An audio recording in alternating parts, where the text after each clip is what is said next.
အားလုံးပဲမင်္ဂလာပါဒီနေ့မှာတော့ဘဝမှာမနှိုင်းယှဉ်သင့်တဲ့အရာ၄မျိုးကိုပြောပြပေးသွားမှာပဲဖြစ်ပါတယ်လူတိုင်းကမတူညီတဲ့ဘဝလမ်းကြောင်းအချိန်နဲ့အခွင့်အလမ်းတွေရှိကြတဲ့အတွက်ဒီအရာတွေကိုမနှိုင်းယှဉ်သင့်ပါဘူးဘာကြောင့်မနှိုင်းယှဉ်သင့်လဲဆိုတာကိုတော့အသေးစိတ်ရှင်းပြပေးပါမယ်နံပါတ်1ကိုယ့်ဘဝနဲ့အခြားတစ်ယောက်ရဲ့ဘဝကိုမနှိုင်းပါနဲ့လူတိုင်းကမတူညီမှုတွေနဲ့အစပြုပြီးမတူညီတဲ့အခွင့်အလမ်းတွေနဲ့နေထိုင်ကြပါတယ်လူတစ်ယောက်ချင်းစီမှာအားသာချက်အားနည်းချက်အကြောင်းရင်းနဲ့အခြေအနေကမတူညီနိုင်မှလူတစ်ယောက်ကငယ်စဉ်ကတည်းကအခွင့်အလမ်းကောင်းကောင်းကိုရနိုင်တယ်လို့အခြားတစ်ယောက်ကတော့အခက်အခဲများစွာကိုဖြတ်သန်းနေရတတ်ပါတယ်ဒါကြောင့်သူများရတဲ့အောင်မြင်မှုနဲ့ကိုယ့်ဘဝကိုမနှိုင်းသင့်ပါဘူးကိုယ်လမ်းကြောင်းကိုသာယုံကြည်ပြီးတဖြည်းဖြည်းတိုးတက်သွားတာကပိုတန်ဖိုးရှိပါတယ်နံပါတ်2ကိုယ့်အရေးချင်းနဲ့အခြားတစ်ယောက်ရဲ့အရေးချင်းကိုမနှိုင်းပါနဲ့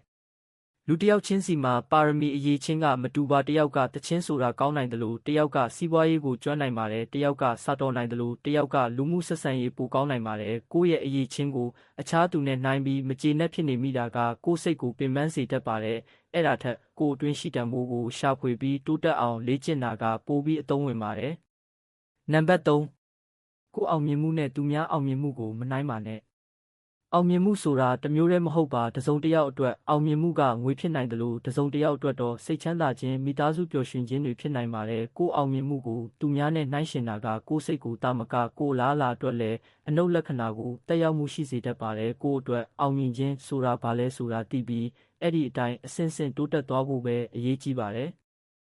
နံပါတ်4ကိုယ့်ဘဝရဲ့အချိန်ဇယားနဲ့သူများအချိန်ဇယားကိုမနှိုင်းပါနဲ့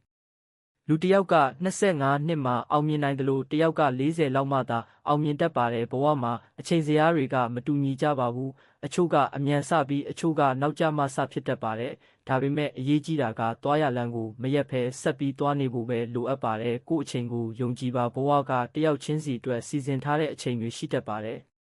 ဘဝဆိုတာပြိုင်ပွဲမဟုတ်ပါအားလုံးအောင်မြင်ဖို့နီလန်းကမတူညီတာပဲဖြစ်ပါတယ်ကိုယ့်ဘဝကိုယ်လမ်းကြောင်းကိုအခြားသူနဲ့မနှိုင်းပါနဲ့အဲ့ဒါကတင်းစိတ်ချမ်းသာမှုအတွက်အကြီးဆုံးလက်ဆောင်ဖြစ်လာပါလိမ့်မယ်အားလုံးကိုကျေးဇူးတင်ပါတယ်